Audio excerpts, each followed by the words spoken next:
Sitting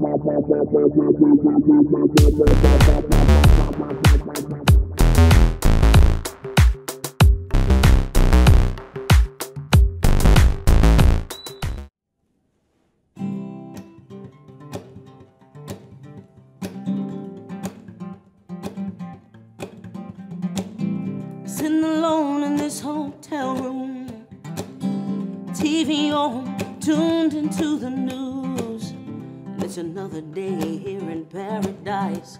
Mass shootings, deportations, wildfires. Meanwhile, Mr. Make America Great is busy tweeting his worst and spreading more hate.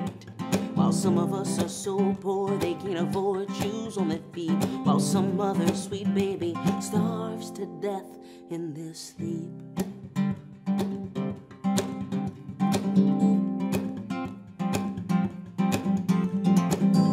Can you see us? We are dreamers. Can you feel us? We are believers. We are more than keyboard warriors. We are the change makers. Yes, we are. Yes, we are. Coming to you from the dining room table at East Barbary Lane, welcome to a special edition of Full Circle, the podcast. I'm your host, Martha Madrigal. And I'm your host, Charles Tyson Jr. And we are thrilled to introduce our guest today. She is an award-winning musician and songwriter, a loud and proud instrument of hope and change, a shining beacon of queer excellence. We're so proud to welcome Chris Matthews to the Full Circle table. Hey, Chris. Hi, good morning. Thanks for having me. Good morning. We have been trying to do this for a while now. That we have. Thank you for your patience. No problem. Absolutely. I just always assume you're busy out there in the world being fabulous. Yes. Love it. I love it.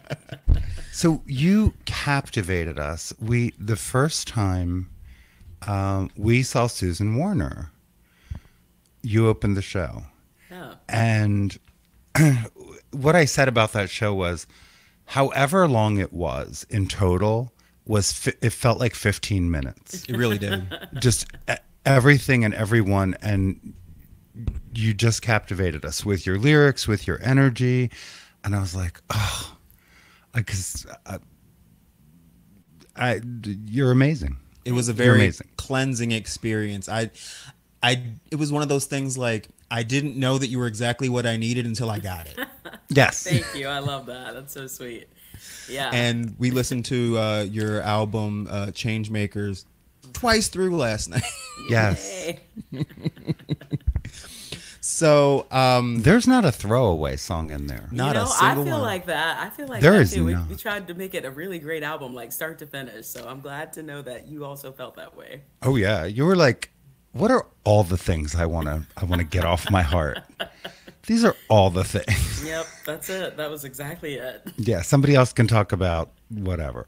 Yeah. I'm gonna do this, and I loved it. I loved it. Some of the Good. And I love how like the album is basically like our show. Yeah. You know, coming out, queer politics, Black Lives Matter, gun control, America, girl, what is you doing? Like, Yes, basically. That's going to be the follow-up album. America, girl, what is you doing? And your musical style. Well, for one thing, I love that you're using a genre which there ain't a lot of us in it, but it's still so unapologetically Black. It's beautiful. I love it. I love it. I love it. Yeah. It's been interesting. You know, the folk community at large has always kind of had this really beautiful marriage of justice and music. Yes. And so often, historically, people always attribute that to like old white guys with a guitar. And so it's been really nice to kind of redefine that in a way, because, you know, there were so many incredible folk musicians who are artists of color, and Black people especially, like Odetta is just iconic. Yes. And so it's nice to kind of be back in the fold in that way, and like be kind of reminding the collective folk memory, like, this is not a white person's genre. This folk music by definition is music of the people, and music of the people has to mean all of the people.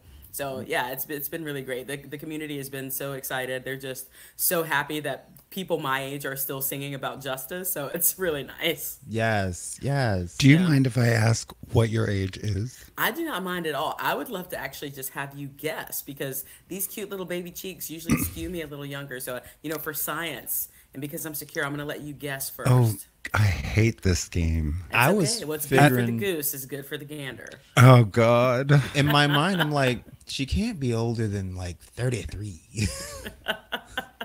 Is that the guess? We're going to go with Yeah, that? that's my guess. I want to just take this time to thank the ancestors publicly for this good genetic makeup. I am 42. All right. Thank you. Okay. You're So, closer to my. See, it's your energy, actually. yeah. Yeah, it doesn't hurt too that my girlfriend is 8 years younger than me, so she keeps me very spry. So that's Hey. Hey. We don't know nothing about that. Not at all. Not at all. That's amazing because you were somewhere between 23 and yeah, because you have such a young energy and approach. And also the wisdom of your music. It's like you can be 20 years old, you could be 300 years old. Like it's in there. Right. You know what I mean? And I was sitting like, I don't like comparing musicians, but I was like, if I had to, and I figured out you are to me this amalgamation, both musically and vibe like of Tracy Chapman, which I'm sure you hear a lot, and Ani DeFranco. Oh, I love that. Yeah. Yeah. I With the- accept that. I receive that. Okay. With a sprinkle of, do you remember Gabrielle? No. Dreams can come true. Da, da, Oh, da, da, da. yes. Yeah, that. Awesome. Nice. I love that. All right. Just a little bit, Who do you consider your influences? Who do you listen to? Oh, Who do it's you, such a vast array. I'm a recovering band nerd, so my musical background is very strange for most little black girls from southeastern North Carolina. I love Tracy Chapman. I adore her storytelling. I think she's so gifted. The way she crafts stories and songs, and her voice is so unique and cool. So I love Tracy Chapman. I'm a huge Ruthie Foster fan. I love Otis Redding and like Old Yes. Soul, Aretha, all of that. I'm a preacher's kid, so of course I grew up listening to gospel music, good gospel music as well. Gospel was kind of my first love. That's the music I heard first. And I like a fair amount of classical music as well. So yeah, I'm a weird little chameleon. You say you're a band nerd. What'd you play? Clarinet, and not only Ha! did I play clarinet, I was also the drum major. So I mean, I was like deep nerd. How? Wait. How does the clarinetist get to be the drum major? I mean, Oh, because when you're just that great, they're just Okay. like, oh, do you want to lead the band? And my Okay. little airy self was like, yes, of course. What took you so long to ask? Yes. yes, I was also clarinet. I was 5 minutes in college. I thought I was going to be a classical clarinet performance major, and then I realized me in theory. No. I'm always talking to my girlfriend about that because she's also a musician. She's also a singer-songwriter. It's like people always have either a strong background in theory or a strong background like with their ear, their aural skills are just stellar. It's like one or the other. And once in a while, people will have both. So Yeah. you're not alone in that. Good, because it's like if you give me a note, I can sing that note. But if you say sing an E, I'm gonna just look at you like this. Just Yeah. sorry about it.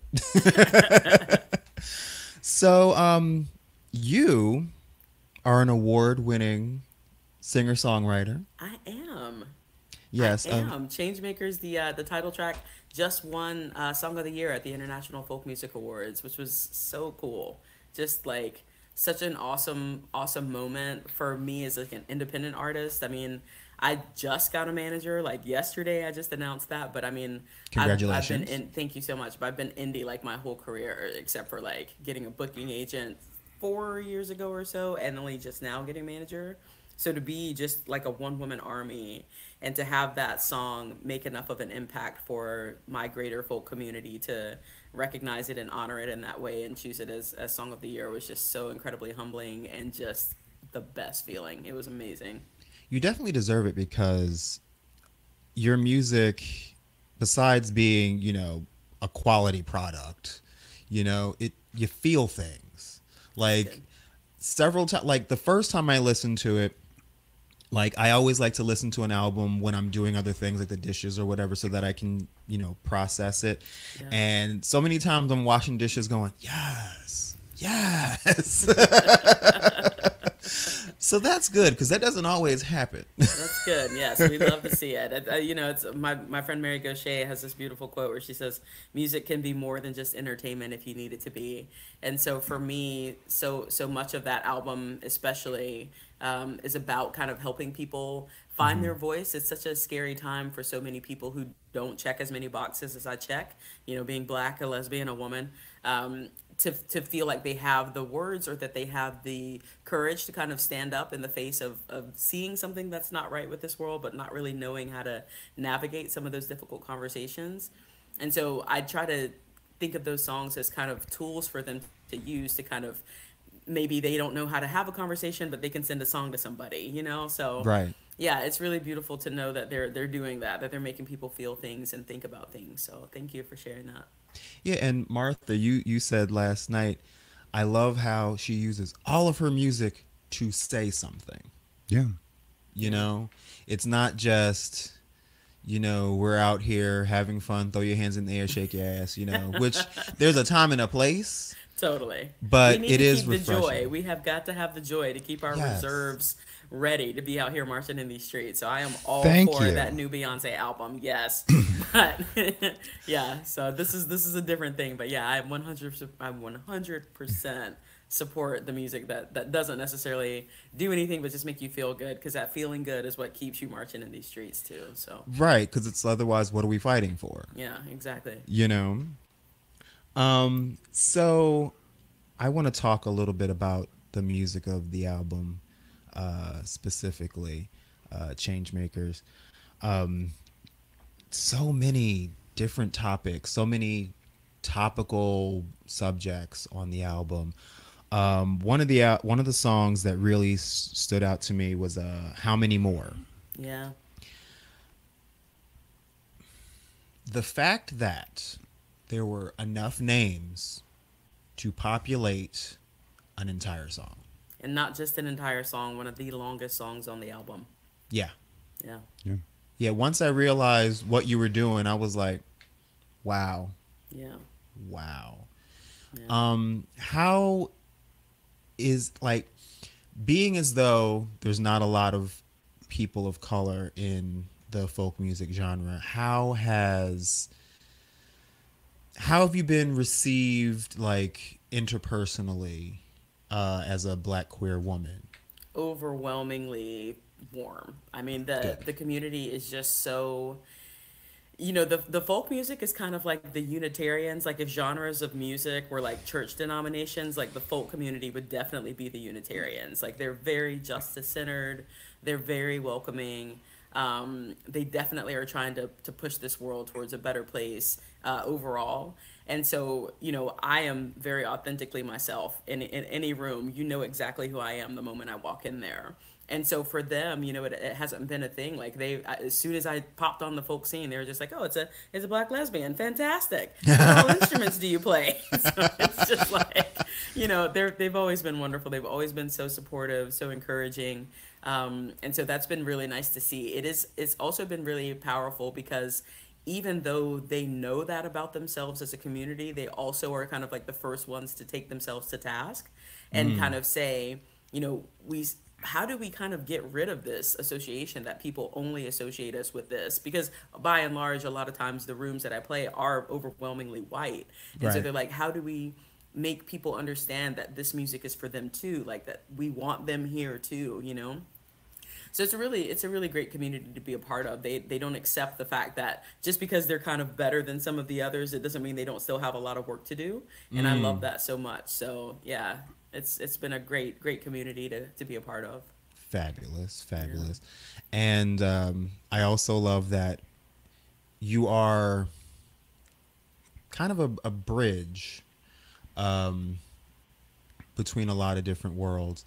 and you're able to be in this space and still deliver such a powerful message, overall powerful message for Black people.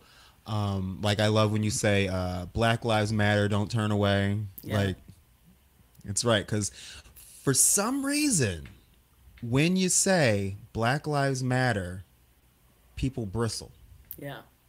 and it's like you want them to take a second and think, why is that?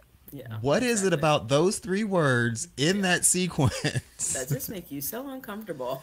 just matter, just matter. Yeah, exactly.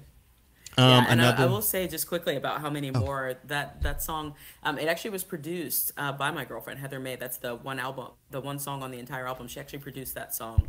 Oh, nice. Yeah, so that one is very very special to me.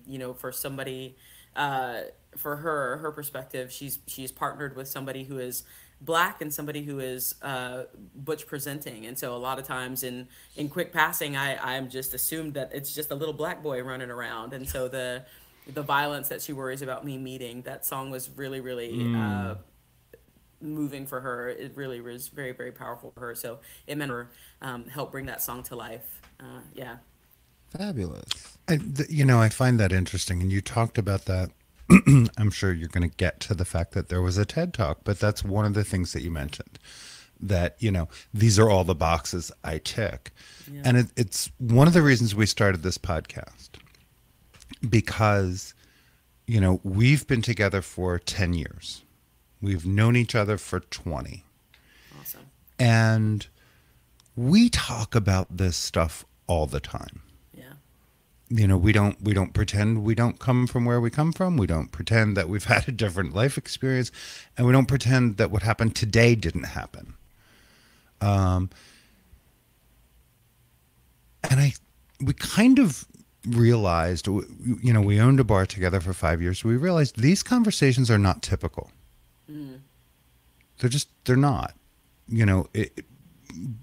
in a broader sense, at least not where we were coming from. And we thought, well, this could be fun because we're kind of fun. And You are a lot of fun. well, thank you. But, it really is just kind of popping into our lives because we do talk about these things. We do talk about what it is to be us, individually and then together. So I like that, you kind of put that right up front. Oh yeah. Yeah, I mean it's there's so many people like us who don't necessarily get to have these conversations with their friends and neighbors, with strangers. And so, kind of shining a light on these things and helping people broaden their horizons. And some people who thought their horizons were broadened, who are then just like, oh, wow, no, I still have work to do. Okay, awesome. Thank you for the reminder. So, yeah, it's like the price of living on this planet is to just try to be the best possible human you can be. That means you don't ever really get a day off. You're kind of always learning. You're always growing. So yeah, it's nice to be able to kind of shine a light on some of those conversations that we have in our homes, but that other people maybe aren't necessarily having. Yeah. And it's always good when you have a person on the receiving end of the conversation that is able to be open to the fact that they have something to learn. Yeah. Yeah, that's the beautiful thing about music. It really does seep into places that just regular conversation doesn't seem to go. Right. And I don't know why that is. It's a magic kind of alchemy. I hope somebody will study it at some point so we can figure out how it works, so we can do it a little easier. But it's true. It's some of these conversations. You just walk up to somebody and have in conversation some of these things I'm singing about, and they just do. They bristle, they turn away, they throw their hands up, they feel so defensive. But in a song, they will sit and listen to the entire song. And at the end of it, it's happened on a number of occasions. I've had some person come up and be like, I don't necessarily agree, but you definitely gave me something to think about. And I'm like, for me, that's the biggest win. The fact that you're even thinking. I'll take it. Yeah, that's amazing. So yeah, music is such a powerful thing. I also love that you have such a tone of hope Yeah. in your music. Like, even talking about, you know, how up the world is right now.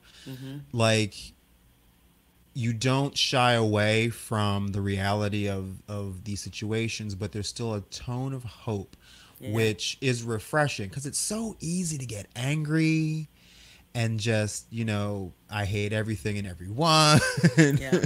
You know, you at the end of the album, I felt, you know, yeah, we can still do this. Yeah. We have to do it together. We can still do this. Yeah, I love that. Yeah, I mean, for me, it's kind of its own form of resistance. Hope is. It's like when people continue to hope for better, they continue to fight for better.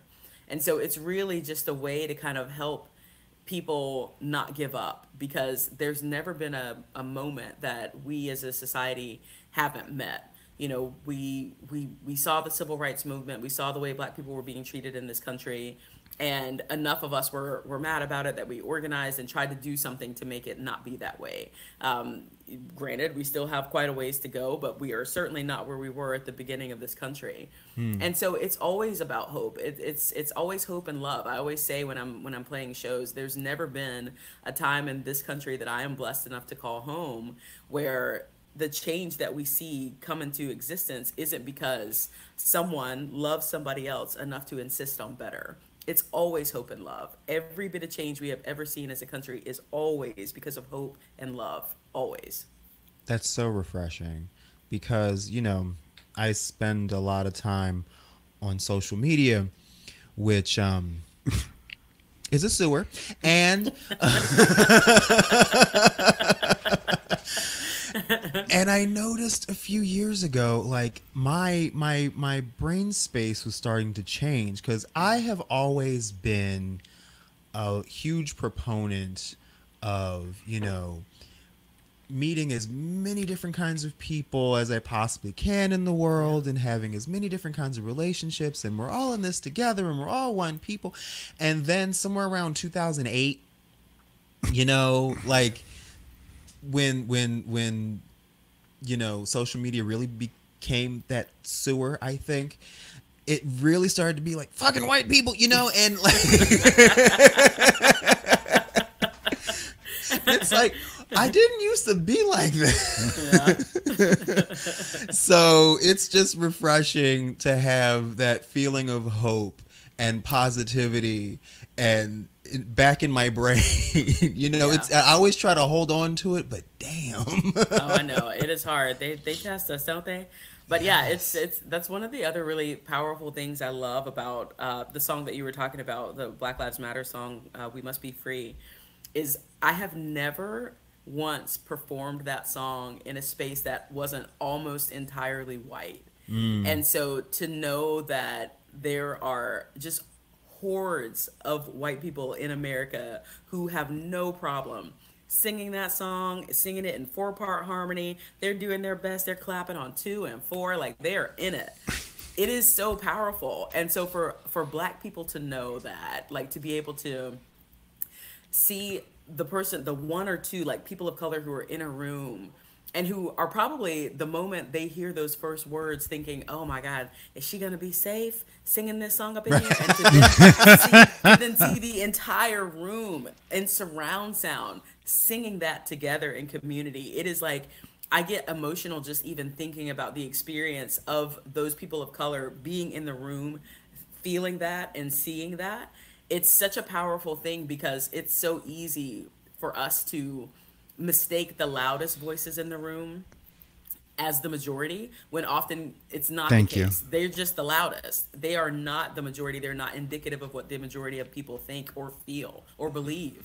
And so it's always so beautiful to kind of, I just want to be a fly on the wall and just watch them experience that moment. It's always so powerful, because there are so many people who are so deeply committed to justice, who are so deeply committed to trying to continue to move us forward. And it's just a blessing to be able to be a small part of letting people see that, of letting people kind of get that glimpse through the vessel of music. It's just incredible.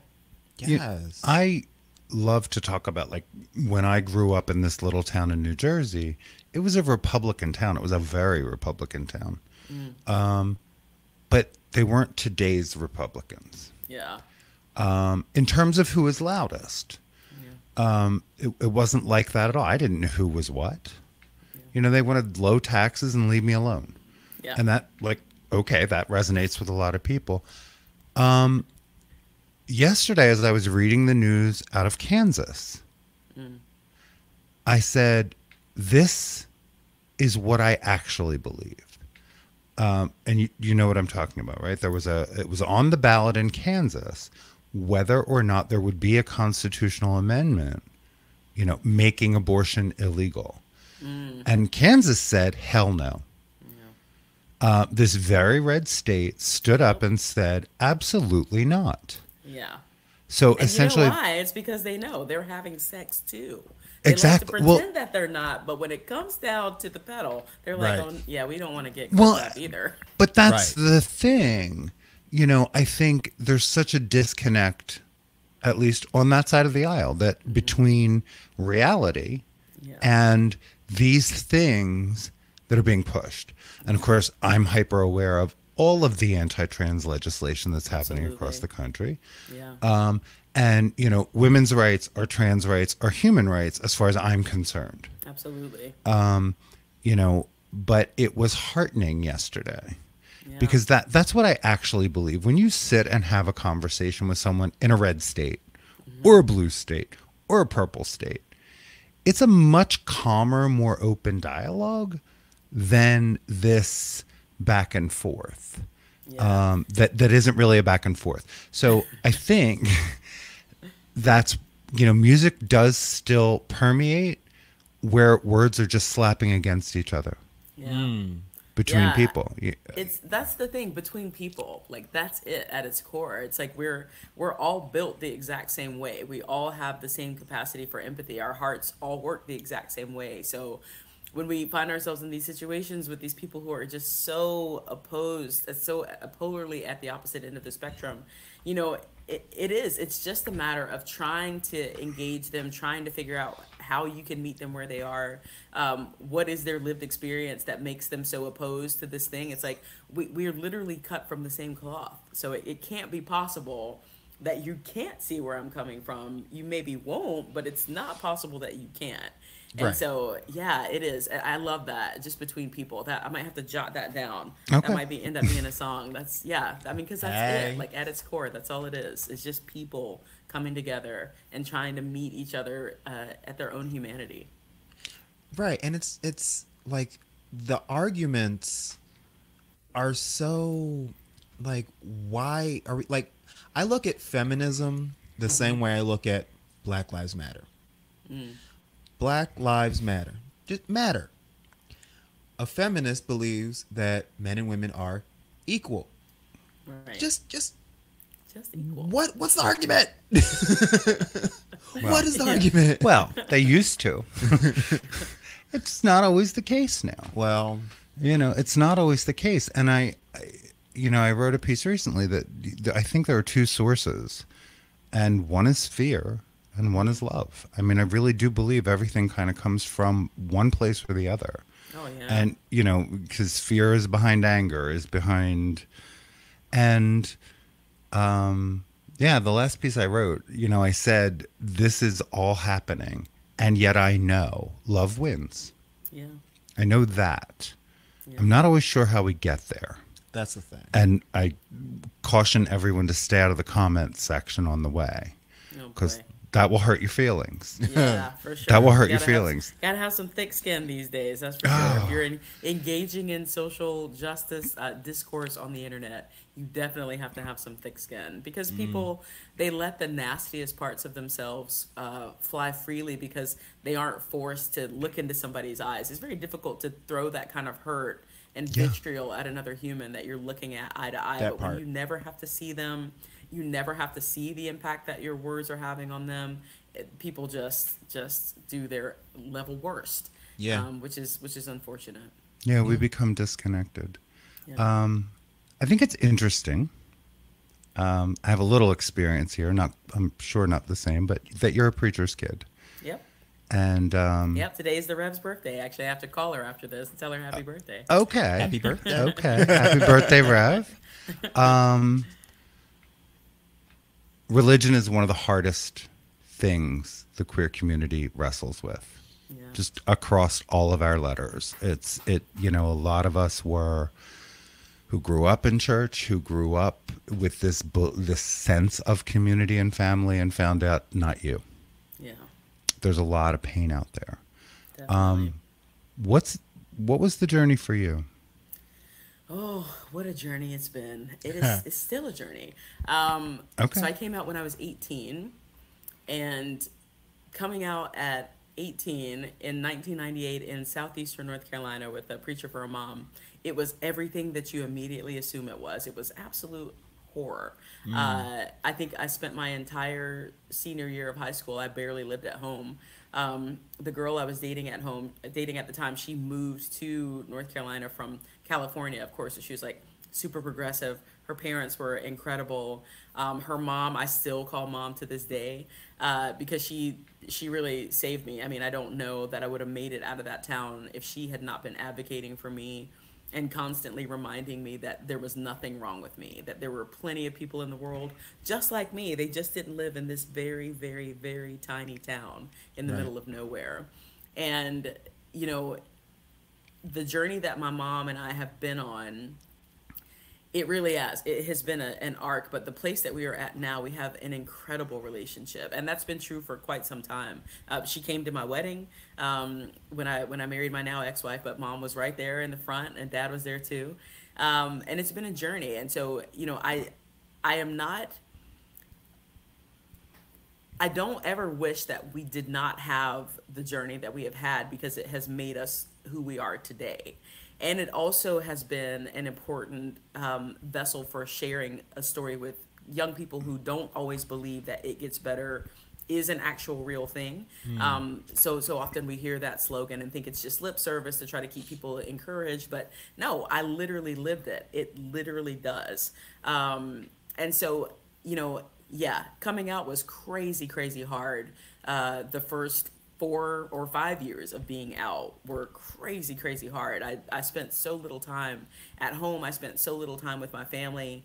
There's so many memories that I was not a part of because I wasn't there.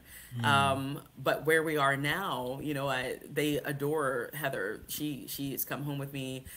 My cousins are constantly asking about her. My one cousin, who is like our generation's matriarch, just adores her. It's this whole other thing. And so the journey is hard. Sometimes you're lucky and that you come right out. Like Heather came out and her mom was like, "Oh my God, I thought you were going to tell me you were pregnant." And that was it. She was just like, Okay. It's like so uneventful and boring. She was like, yeah, we pretty much already knew, So it's like, there are so many different types of coming out, but for people whose coming out looks like mine, I will say it absolutely can and very often does get better. Sometimes that takes time, but parents, they only have one job, and that's to love their kids. And the moment that they remember that is the moment that they remember to start doing that to the best of their ability. And so I hope if anybody out there is having a coming out that was as crazy as mine was at the beginning, I hope that hearing where my journey with my mom is now is encouragement for you, because if you love your family and they love you, try to hang in there with them, and hopefully they will get to where they need to be. I'm definitely not advocating for subjecting yourself to harm when they are not doing that, when it is affecting your mental health and your ability to know that you are perfect as you are. Get out of there and make them do the work. But at the end of the day, love truly in all its forms, whether it's familial or romantic love, always wins. It always does. I agree. I do too. No, most of the preacher's kids I know are atheists. It just kind of works out that way. And a lot of the queer folks, I see kind of all ends of the spectrum. So from folks who just don't believe or are very agnostic, to those who struggle because they really felt this sense of a relationship. that they have to reimagine. Yeah. Because I even have, friends, colleagues who are like, well, of course you and Charles would be welcome in our church, but the theology is the theology. Oh boy. And I'm like, wow. I'm sorry, what's that?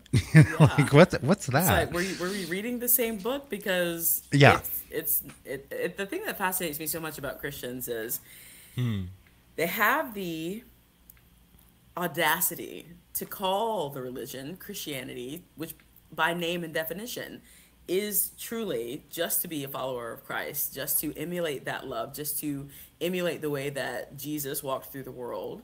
And so if that is your job, if that is the mission that you have set about for your religion, the rest of it is just extra stuff. Like, he only walked through the world one type of way, and that was loving people. That was loving especially the people that everybody else was trying to tell him not to. So if you have the audacity enough to call yourself a Christian, you should have the fortitude to then actually try to be one. And so that's always where I find myself with religion is trying to remind people who like to try to turn Christianity into something it was never supposed to be, it was never meant to be, to kind of take them to task. It's again that notion of the loudest voice in the room. You don't get to say that you have the monopoly on how this religion is supposed to exist in the world when you aren't the one who created it. You don't get to say we believe in the things that Jesus said, but not exactly. No, Right. you either do or you don't. And so, yeah, I never mind taking folks to task who like to think that the thing that they are doing, which is the exact antithetical thing to Christianity, that they are right about Christianity, because they are not. Yeah. Right. Yeah. Two things don't mix. That Yeah. math don't math. Mm-hmm. Yeah. Yeah. So you're from North Carolina. Yeah, born Whereabouts? and raised. Richlands, a little tiny town outside of Jacksonville, which is near Wilmington. So I grew up pretty close to the Atlantic Ocean. Oh, okay. Yeah, my family is from Wadesboro. Oh, okay. Are you familiar at all? I've definitely heard it. Okay. Wadesboro. Wait, it's like Ansonville. You drive too fast, you miss the whole town. Are you what are you in the Piedmont? What part are you in? Oh, chaw. I haven't been since I was like 10. I know Raleigh is 4 hours away. That I know. Okay. Oh, so you might actually be in the mountains then. Maybe. Child, I don't know. Okay, all right. I'll have to I'm Google just it always later. The family, yeah. Yeah, I'm just trying to find someone that even knows what the hell I'm talking about.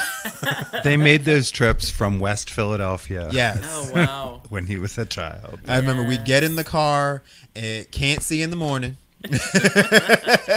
And then somewhere around the hottest part of the afternoon, we're there, and I'm in the back seat. That's really all I know. But yeah, I love my Southern people. Yeah. And it's funny because the production company that I have that produces this show, Never Scared Productions. Nice. So when I people are love like, that. where's Scared come from? Do you watch P Valley? I love DJ Never Scared Yeah. on P Valley. There's a DJ Never Scared? Oh yes. I've only seen the first episode of the first season, so I didn't know that. Wow. Get back in there. Oh yeah. Ah, snap. Okay, I got it. Oh. See, I was ahead of the curve. See. So good. So, let's see. You're just so amazing. Thank you. So are you both. Well, thank you. Thank you. Wadesboro, by the way, is kind of west and on the bottom of the state.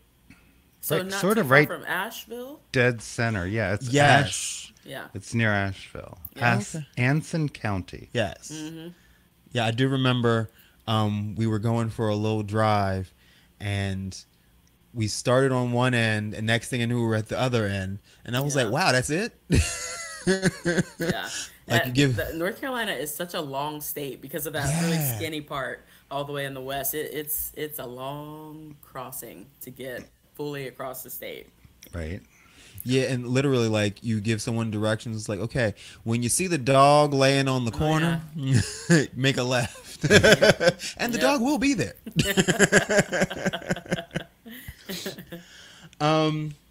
So one thing I love that you said about yourself, you are the poster child of intersectionality.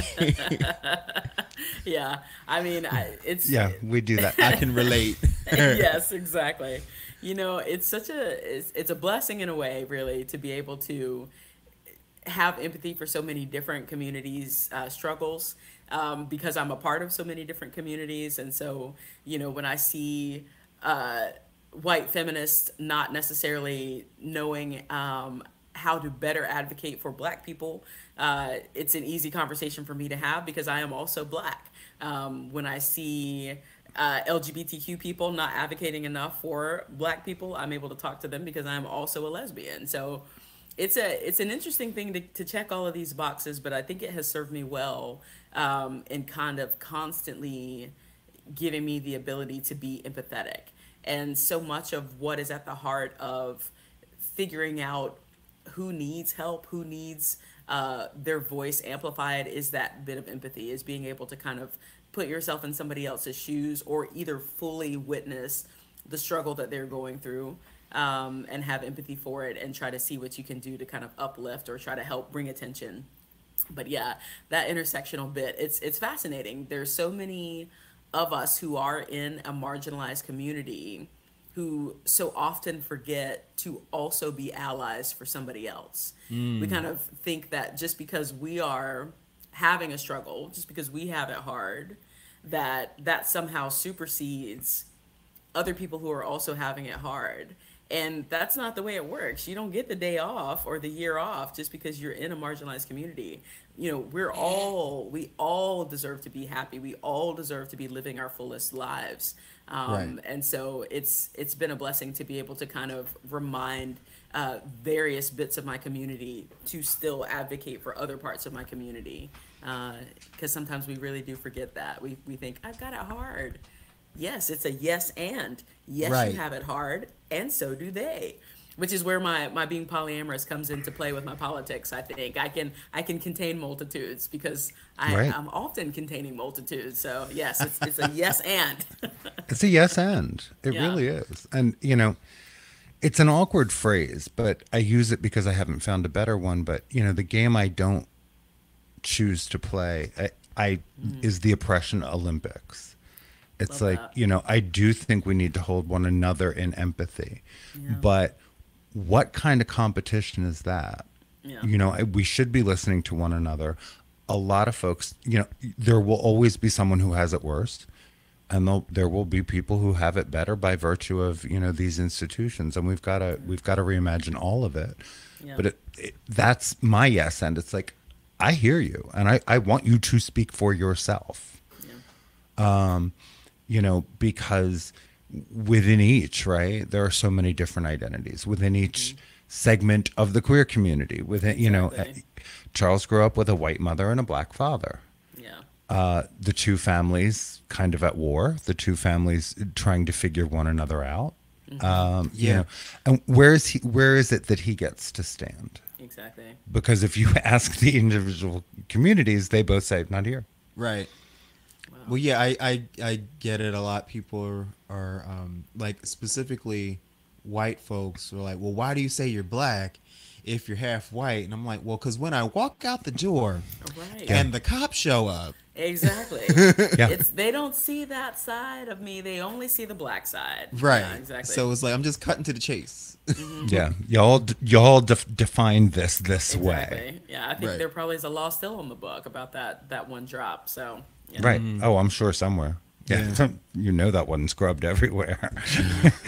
If it was at all. Child, If it was child, at all. child. Yeah. Yeah, and that whole thing about the oppression Olympics, it's a game with no winners. Exactly. That's my larger point. Like, we do need to hear one another better than we are. We absolutely do. And I think that that's truly important. And letting is the wrong word even, but as you said, trying to bring forth opportunities for people to speak and be heard themselves is important. Right. Yeah. I think all the time about how powerful of a coalition it would be. I mean, we would be a force to be reckoned with if everybody just came together. If all of the Black people came together with all of the LGBTQ people, or as we like to say, the LGBTQI, if all of Yeah. the LGBTQI Yes! and LGBTQI. all of the Black people and all of the women and the feminists and everybody else who has been just spat upon by the patriarchy just decided to just go ahead and put them in their rightful place, I mean, it would be done. There would be so much that would be fixed because we are so much more. We are legion. We outnumber them so much. But We are the because majority. we Yeah. continue to busy ourselves with doing their work, you know, they just keep on keeping us down. And it's just so disheartening because there really are. I mean, there are so many of us. You could not stop us. Nope. And so I hope that people will eventually realize that themselves and get mad enough about the fact that they've been doing the work for the patriarchy that they're just like, okay, yeah, this is dumb. We need to go ahead and fix this right now. You only Right. need to eat one rich. It's not, you don't, you're working Just too hard, that first just come one. on together. Yeah. Well, yeah, the image I always Right, think of is like, the 1% up in the ivory tower looking down at the rest of us fighting amongst ourselves. Yep. And if we could all just stop and all just look up, Yep. Yeah. how quick would shit get done? Exactly. Man. Well, and that's true. If you did the math, just we way outnumber them, and that's what they know. They know that. Oh, yeah. That's why they have us fighting amongst ourselves, Exactly. so we don't notice. Exactly. Yeah, because I always say that it's like whenever we get too wrapped up in a topic, a hot button issue, I stop and I think, wait, what are we being distracted from right now? Yeah. And then something comes out of the Supreme Court or something comes out of Congress. It's like, Without fail. Yep. But that is again what is so interesting about Kansas is this came from the voters. Yeah. You can't gerrymander a statewide vote. Do you Yeah. know? Like you can't gerrymander part. a Senate race. So people get frustrated by that. It's like that's congressional districts. It should change. It absolutely should change, and that we know how to do that if we want to. But we know how to do most things if we want to. Right. That's know, the piece. Where there's a political will, there's almost always a way. yeah. But putting it on the ballot statewide, look what happened. Exactly. And I think 13 million or something like that was spent, trying to alter this conversation. But ultimately it was like, no, women get that right. That's an important right to preserve.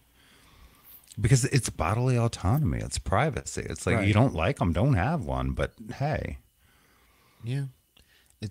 I never understood I understand because patriarchy, but it's like, why do we spend so much time, effort, and money fighting over shit that has nothing to do with us? Yep. Something happened. Where'd you go? We're going to take a break and we'll be right back.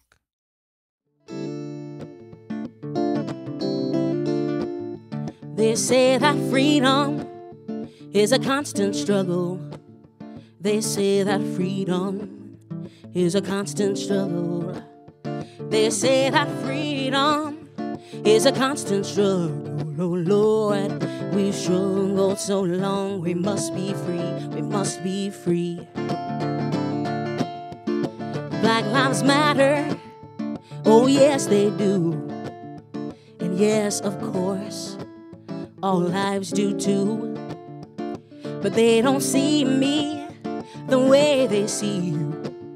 You reach for your ID, they smile. I reach for mine, they shoot. They say that freedom is a constant crying. They say that freedom is a constant crying. They say that freedom is a constant cry.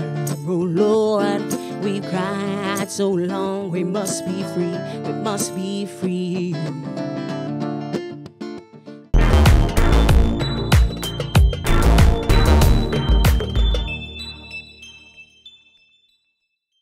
And we are back with Chris Matthews. We're back.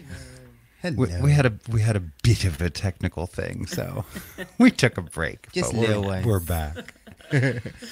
So, I wanted to talk to you about the TED Talk that you did because it's cool that you did a TED Talk. It's really cool. Thank you.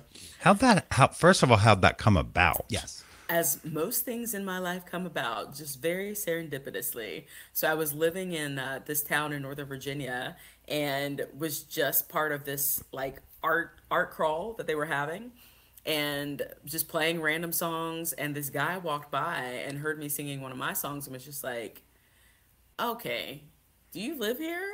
I was like, "Yeah." He's like, "We're doing this TEDx thing. Would you be interested in that?" And of course, I'm trying to keep it cool. I was like, "Sure, totally, yeah."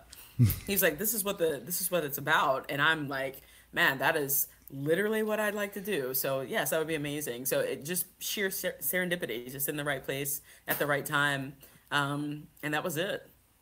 Okay. Yeah. The universe put you where you needed to be. Exactly, as she so often does. Yes. Yeah. And we watched it last night, and it was like a mini concert. Yeah. But also a lecture demonstration about, the insides of your music. Yeah. Yeah, it's called Difficult Conversations. And so I think mine it's called Sing, Don't Shout, an Yes. alternative approach. Because that is how it goes. That's what we were talking about earlier with music kind of seeping in when conversation doesn't often sink in. And so the three songs that are particularly used are about kind of songs that have come about either directly because of a difficult conversation or because of trying to give somebody a tool to kind of use in the midst of a difficult conversation. One of the songs in particular is about a relative of my now ex-wife's who had just one day kind of out of the blue changed their profile picture to the picture of the Confederate flag.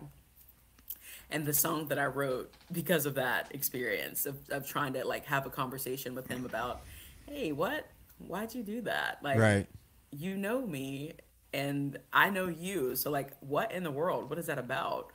And it was just that age old thing, if you have ties to the South, you have probably heard 1,000,001 times, oh, it's heritage, not hate.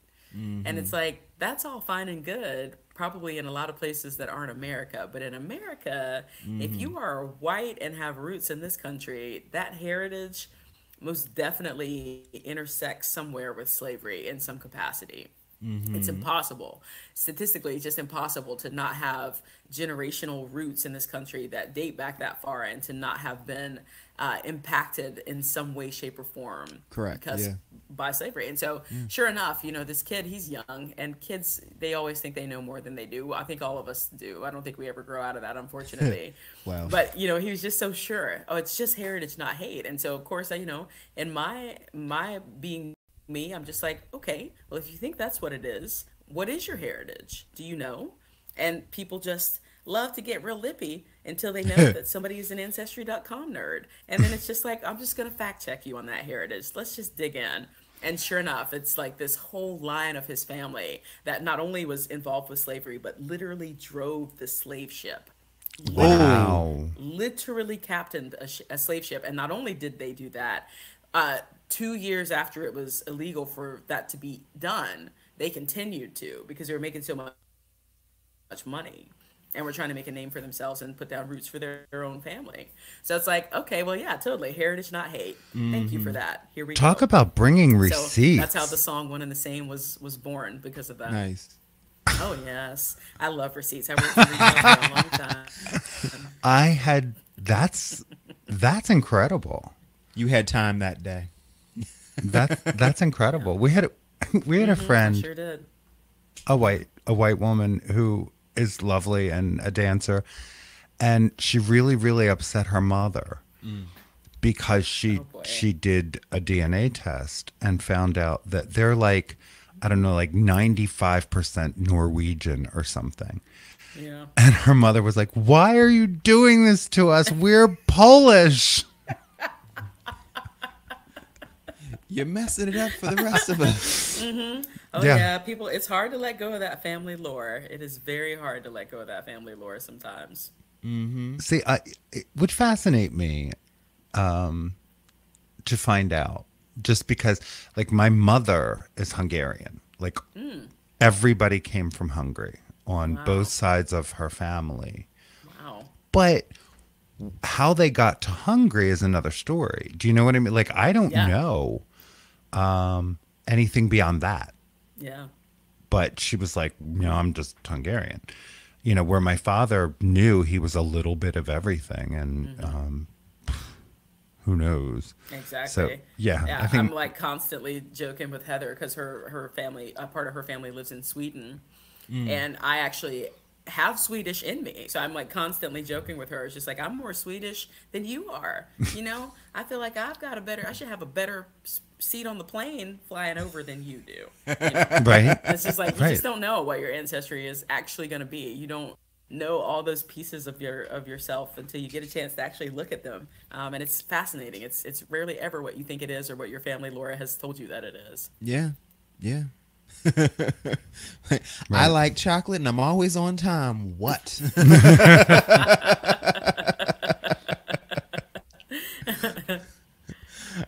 Come for me. So, where can we go to get your music? I am at Chris Matthews almost everywhere on the internet. And so as long as you spell it right, you will find me pretty much everywhere. ChrisMatthews.com is the best place. That's kind of your one-stop shop. All the music, even the albums that are out of print, you can still get digitally there. And I'm on all the usual suspects too: Apple Music, Spotify, which I do not love that. If you love me, don't do Spotify. Just try to do like Apple Music or something else. But if that's your only mean, Right. go for it. But yeah. Okay. Yeah, we try to promote everything else. If So- possible. Exactly. It's just like, don't do it. Don't do it. Yeah, right. Yeah. And but they can buy digitally right from your website. absolutely. Yep. That's, yeah. Fabulous. So do that, folks. Do Yes. that. Yeah. And that's CRYS. Yes. Yes, Matthews. you got it. It's actually just short for Crystal, which like blows people's minds. It's like it's the old school Crystal. I'm a Gen Xer. I'm not a millennial. There are no H's in there, no Right. bells and whistles, just old school Crystal. And so it's just short for that. So yeah, it's just CRYS and then 2 T's in Matthews, which I did not even realize people spelled Matthews with 1 T until I either. met some people from the UK and they spell it that way over there. How about that? I had no idea. I thought Yeah. it always had 2 T's. Nope. Huh. So what else? What's next on the Chris Matthews agenda? Oh my gosh, such a busy time, which is good. I am not sad about it. I'm thrilled about it, but it is very, very busy. I'm playing in Nova Scotia the day after tomorrow for the Nice. first time. It's my first time playing in Canada, so I'm pumped about that. I got to play in the UK for the first time a couple weeks ago, a week and a half ago. And yeah, just on the road, just busy, trying to recoup as many of the shows that got canceled during the first 2 years of the pandemic. Yeah. Folks are starting to get comfortable enough to venture out and to see live music in person again. And festivals are feeling like they can have a festival again. So it's nice to be able to gather in community with folks. So yeah, it's just a very, very busy time. I'll be on the West Coast later in the year. And even in Arizona, which I'm like, man, I don't usually feel nervous about singing my music most places, but I'm a little bit nervous in Arizona, which means I'm definitely going to be singing all the controversial ones for sure. Well, yeah. Wearing that shirt. Yeah. I Exactly. Black I think- voters matter. That's right. Yeah. love it. Love it. I think the more your knees shake, the more important it is to be who you are. Exactly. You know? Again, gonna jot that down. Jot that down, man. I might just call you up and be like, "Do you want to write a song together? You got do a lot it. of great things to say." I would love that. I would absolutely love That is not the worst idea you had, by the way. I just want to point that out. We put together a playlist. We interviewed a good friend of ours, Kathy O'Connell. In fact, Kathy introduced you Oh, cool. on the stage at World Cafe Live. Yes. And Kathy has had a kids show in Philadelphia for almost 35 years. She's been doing kids music longer than that. And we were just blown away when we started listening, and a lot of it came out of the pandemic. But there's kids music. Say their names. There's kids music, out there. There's so much happening. And, so we have a playlist that, for families. That's For awesome. families that just talk about all of us. And I say all the time, especially with the trans community, the fight is that we're real. That's our fight. That folks say we're not. Yeah. It's in our head, it's in our minds. We just don't know ourselves, and if that's our fight. Because once you acknowledge that we're real, and I think this has broader implications. Once you acknowledge my humanity, then you've got to account for how you treat me. Yes, indeed. And that's the big collective we, or me, the big collective So me. said. Yeah.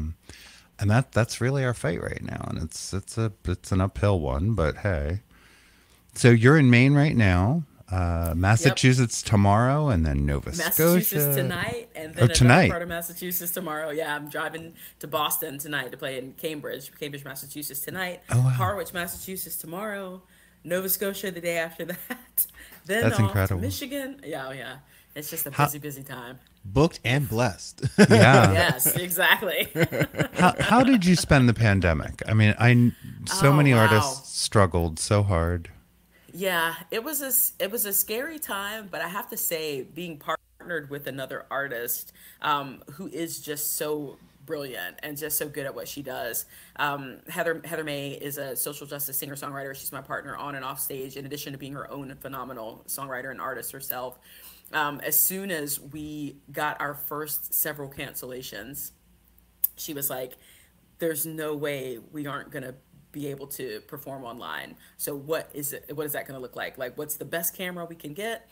What's the fastest internet we can get? The best microphone, like all of this stuff. She was just like so ahead of the curve for a lot of artists who were trying to come to the game kind of late on live streaming.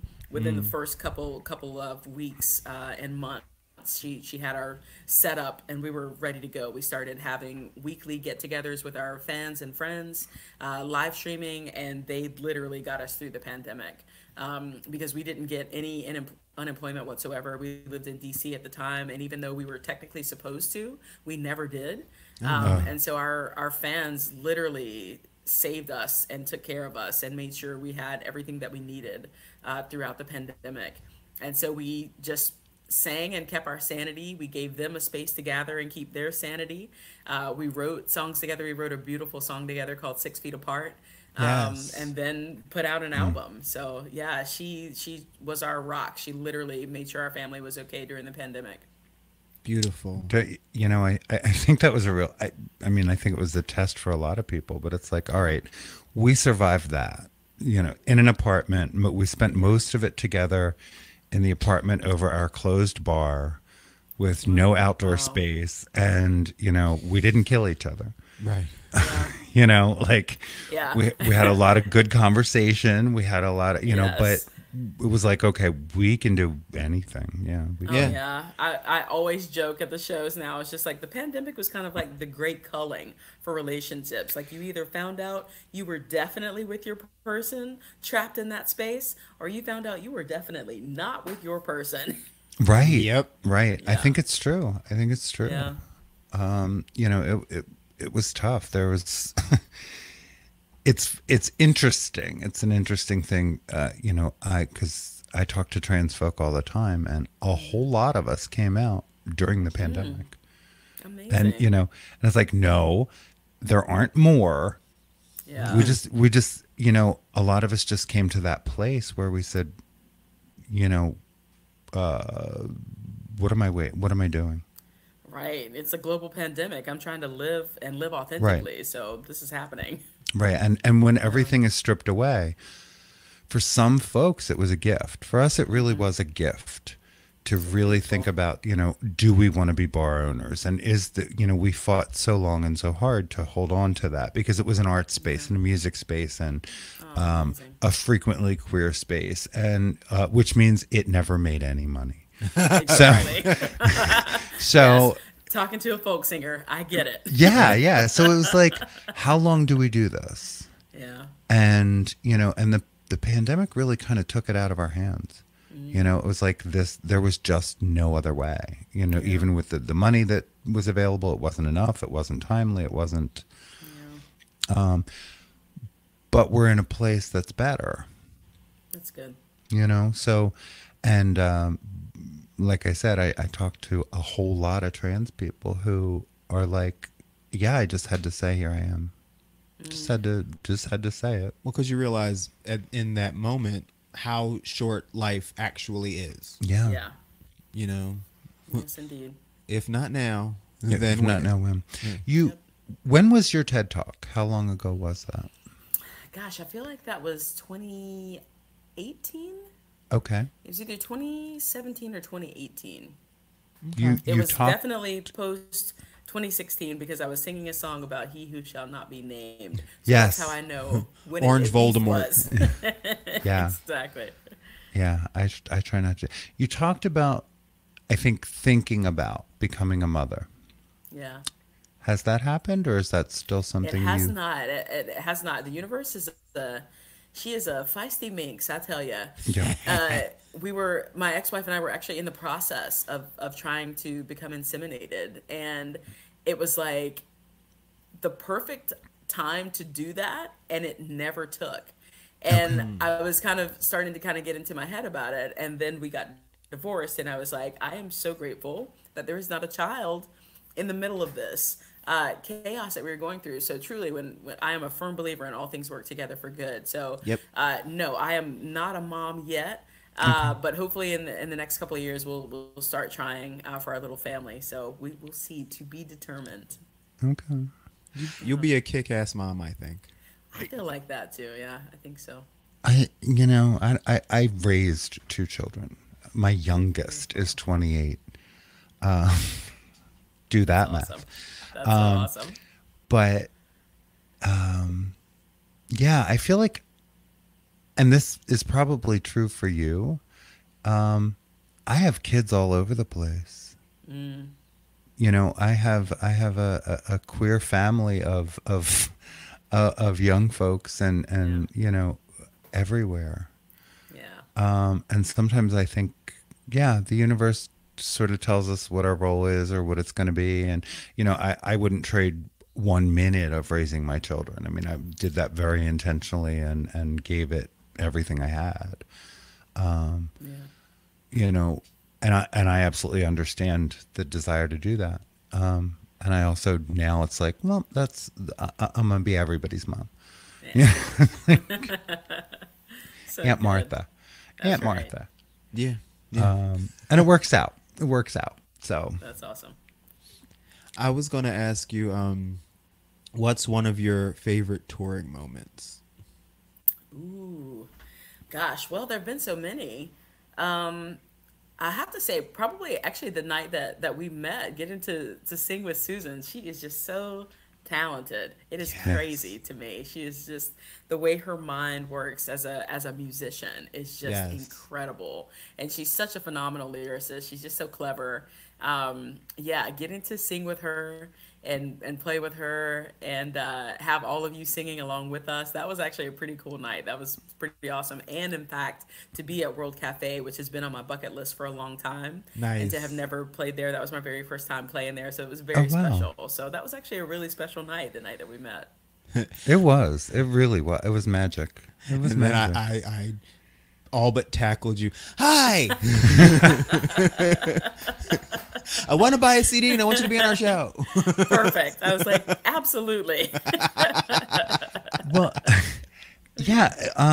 So my friend Elizabeth Coffey Williams is also Susan's friend, and they've known each other for years. And Elizabeth has talked about her. The night I met Elizabeth was during a display of the AIDS quilt that I was helping to present, and a panel that Elizabeth had made was going to be on display. So she came to the event, but she had to leave because she had tickets to go see Susan Werner. And then, as I don't know how her name came back up again, but I was talking to Kathy, and Kathy said, I've known Susan since the 80s. Wow. And I was like, I had looked up that date that, she's coming. I think it was June 18th or something. Yeah, or something like that. Yeah.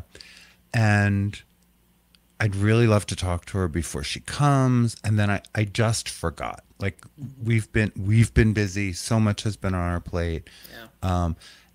And as things come up or opportunities come up, we wind up pursuing them and then researching them. And, so I had forgotten. And then Kathy emailed me and said, we have tickets. And I said, oh. And she's like, so you'll tell Elizabeth. And I'm like, oh, you got Elizabeth tickets too? And she's like, duh.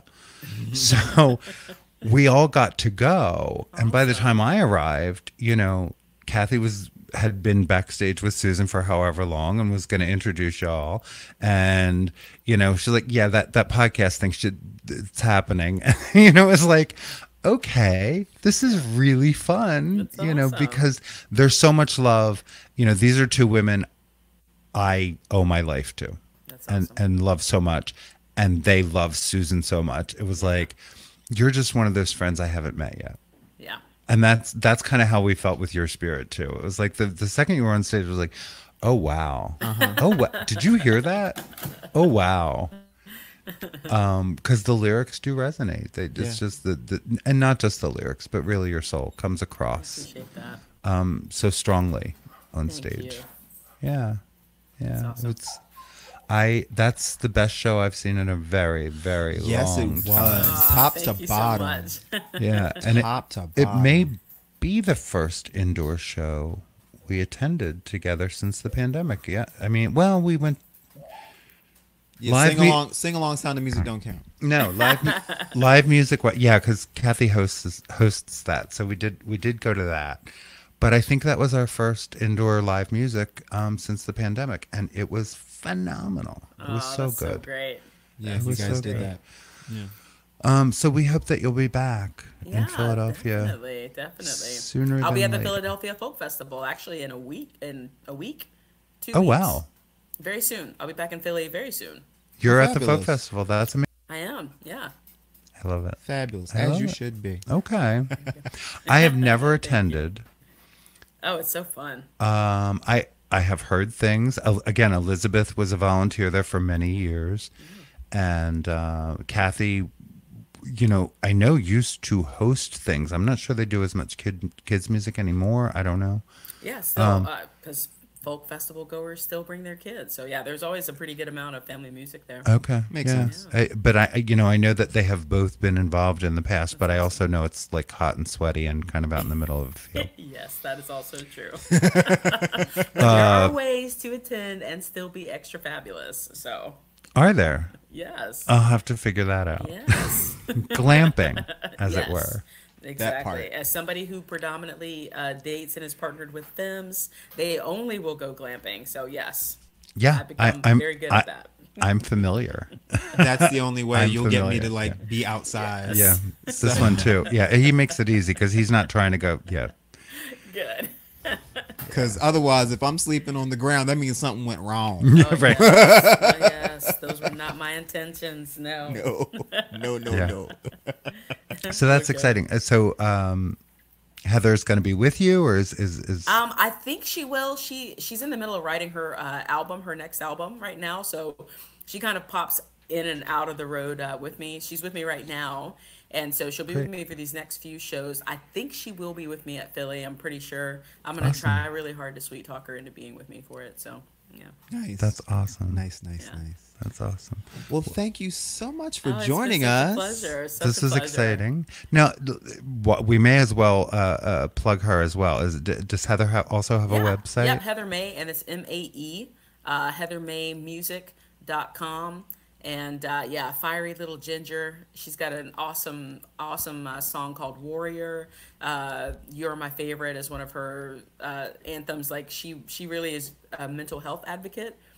She's got bipolar disorder too, so she really is very vocal about destigmatizing mental illness and making people feel more comfortable actually talking about that, because that's how we save So lives. important. Is Yeah, it is. Getting So away important. from the shame of it. So yeah, she is a force. My little Ginger, she is an absolute force to be reckoned with. Excellent. I love it, and we'll put Excellent. all of that in the notes to this episode. Awesome, so cool. Yes. Chris, That was such I a thank great you. chat. Oh, Yes. yeah, it's been delightful. Thank Thank you you both so so much. much. ChrisMatthews.com. That's CRYS. MATTHEWS. MATTHEWS. Yes. And pay for the digital download. Please do. Yeah. It's been delightful. Hopefully, this is not the last time we will chat or meet. I hope not. Yeah. You are amazing. You are both amazing as well. Thank you so much for this wonderful chat. Thank Truly, you. this is wonderful. Thank you. Take care. You too. Bye. Full Circle is a Never Scared Productions podcast, hosted by Charles Tyson Jr. and Martha Madrigal, produced and edited by Never Scared, executive produced by Charles Tyson Jr. and Martha Madrigal. Our theme and music is by the Jingleberries. All names, pictures, audio, and video clips are registered trademarks and/or copyrights of their respective copyright holders.